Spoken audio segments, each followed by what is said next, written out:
പൊന്നാനി പാണ്ഡികശാലയുടെ സ്ഥലം വിട്ടു നൽകാൻ സന്നദ്ധമെന്ന ഭൂവുടമകൾ സബ് കളക്ടറുടെ നേതൃത്വത്തിൽ യോഗം ചേർന്നു. പാണ്ഡികശാല പ്രദേശം സബ് കളക്ടർ സന്ദർശനം നടത്തി.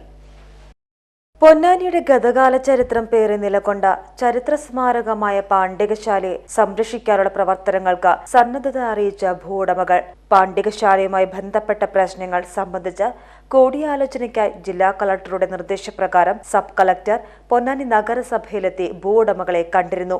ദിവസങ്ങൾക്ക് മുമ്പ് ആർക്കിയോളജി വിഭാഗം ജില്ലാ ഓഫീസർ നൽകിയ റിപ്പോർട്ടിനെ തുടർന്ന് വസ്തുതകൾ വിലയിരുത്താനായാണ് ഉടമകളെ കണ്ടത്. സ്ഥലത്തിന്റെ തുക ലഭ്യമാക്കിയാൽ പാണ്ഡികശാല പ്രദേശം വിട്ടു നൽകാമെന്ന് ഭൂവുടമകൾ സന്നദ്ധത അറിയിച്ചു. പാണ്ഡികശാല നിലനിൽക്കുന്ന സ്ഥലത്ത് 2 ഭാഗമായി നിരവധി ഉടമകളാണുള്ളത്. ഈ സങ്കീർണത മറികടന്നു വേണം ഭൂമി ഏറ്റെടുക്കൽ നടപടിയിലേക്ക് കടക്കാൻ. പാണ്ഡികശാല ഉൾപ്പെടെ സംരക്ഷിക്കേണ്ട 18 ഇടങ്ങളുടെ പട്ടിക തയ്യാറാക്കി നഗരസഭ 2022 സർക്കാരിന് നൽകിയിരുന്നുവെന്ന് നഗരസഭ ചെയർമാൻ പറഞ്ഞു.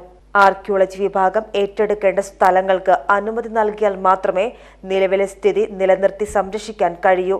പാണ്ഡികശാലയിലെ മരങ്ങൾ മുറിച്ചു മാറ്റുകയും ഞായറാഴ്ച രാത്രിയിൽ പാണ്ഡികശാലയുടെ ഒരു ഭാഗം JCB ഉപയോഗിച്ച് പൊളിച്ചു നീക്കുകയും ചെയ്തിരുന്നു.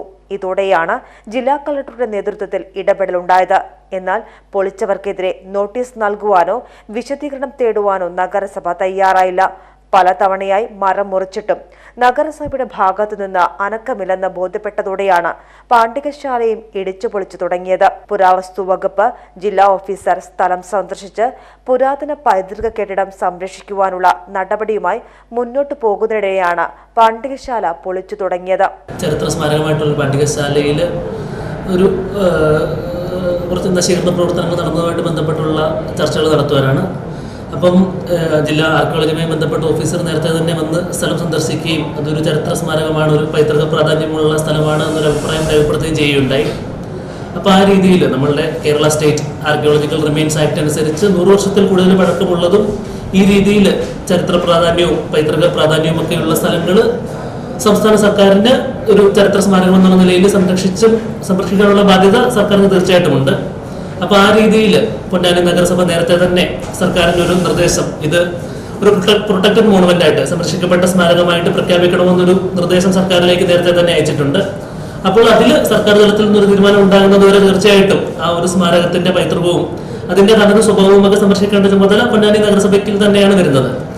അപ്പം ആ ഒരു രീതിയിൽ അത് സംരക്ഷിക്കാനുള്ള ഇനി കൂടുതൽ മാറ്റങ്ങൾ ആ ഒരു സ്മാരകത്തിന് വരുത്താതിരിക്കാൻ ആവശ്യമായ സ്റ്റോപ്പ് മെമ്മോ നൽകുക ഉൾപ്പെടെയുള്ള നടപടികൾ സ്വീകരിച്ച് മുനിസിപ്പാലിറ്റിക്ക് മുൻപോട്ട് പോകാമെന്നൊരു തീരുമാനത്തിലാണ് നമ്മൾ നിലവിലെത്തിയിരിക്കുന്നത്. തീർച്ചയായിട്ടും ഭൂമിയുടെ ഉടമ ഉൾപ്പെടെയുള്ള ഈ ഇതിൽ സ്റ്റേക്ക് ഹോൾഡേഴ്സ് ആയിട്ടുള്ള കക്ഷികളായിട്ടുള്ള മറ്റു വ്യക്തികളോടുകൂടി സംസാരിച്ച് രമ്യമായ രീതിയിൽ നമുക്ക് ഈ സ്മാരകം സംരക്ഷിക്കുകയും അതോടൊപ്പം ഈ സ്വകാര്യ ഭൂമിയുടെ ഉടമ ഉൾപ്പെടെയുള്ളവരുടെ താല്പര്യങ്ങൾ സംരക്ഷിച്ച് രമ്യമായ രീതിയിൽ ഈ പ്രശ്നം പരിഹരിച്ച് മുൻപോട്ട് പോകാമെന്നൊരു തീരുമാനത്തിലാണ് നിലവിൽ ജില്ലാ ഭരണകൂടവും പൊന്നാനി നഗരസഭയും മുൻപോട്ട് പോകുന്നത്. കൊച്ചിക്ക് മുമ്പ് തുറമുഖ പട്ടണമായിരുന്ന പൊന്നാനിയിലെ അവശേഷിക്കുന്ന ശേഷിപ്പുകളിലൊന്നാണ് ഈ പാണ്ഡികശാല. അക്കാലത്ത് സർക്കാരിന്റെയും സ്വകാര്യ വ്യക്തികളുടെയും ഉടമസ്ഥതയിലുണ്ടായിരുന്ന ശേഷിപ്പുകളിൽ നിലവിലുള്ളത് ഏക പാണ്ഡികശാല മാത്രമാണ്. കുറച്ചു ഭാഗം സ്വകാര്യ വ്യക്തിയുടെയും ബാക്കി വഖഫ് ഭൂമിയുമാണ്. 600 വർഷത്തോളം പഴക്കം കണക്കാക്കുന്ന പാണ്ഡികശാല ചരിത്രശേഷിപ്പെന്ന നിലയിൽ നിലനിർത്തുന്നതിനുള്ള പദ്ധതിക്കാണ് തുടക്കം കുറിക്കുന്നത്. ചരിത്ര പ്രാധാന്യത്തെക്കുറിച്ചും കാലപ്പഴക്കത്തെക്കുറിച്ചും പഠിക്കുവാനായി ഉന്നത സംഘം ഇവിടെ തുടർ പരിശോധന നടത്തുമെന്നും പറഞ്ഞിരുന്നു. പ്രാധാന്യം മനസ്സിലാക്കി പുരാവസ്തു വകുപ്പിന് തന്നെ പ്രദേശം ഏറ്റെടുക്കാൻ കഴിയുമായിരുന്നു. സബ് കളക്ടർ ദിലീപ് കുമാർ കൈനിക്കരുടെ നേതൃത്വത്തിൽ നഗരസഭാ ചെയർമാൻ ശിവദാസ് ആറ്റപ്പുറത്തിന്റെ സാന്നിധ്യത്തിലാണ് ഭൂവുടമകളുമായി ചർച്ച നടത്തിയത്. PGTV news Ponnani. അവളുടെ മിഴികളിൽ നിറയെ സ്വപ്നങ്ങളുടെ തിളക്കമായിരുന്നു.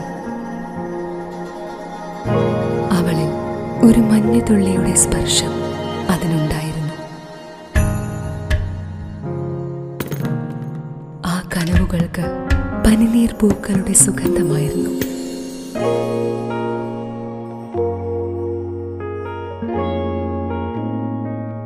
ആയിരം പൂർണ്ണചന്ദ്രന്റെ തിളക്കമായിരുന്നു അതിന്. അവളുടെ ഇഷ്ടം അവൾ കണ്ടെത്തി. Asian gold and diamonds.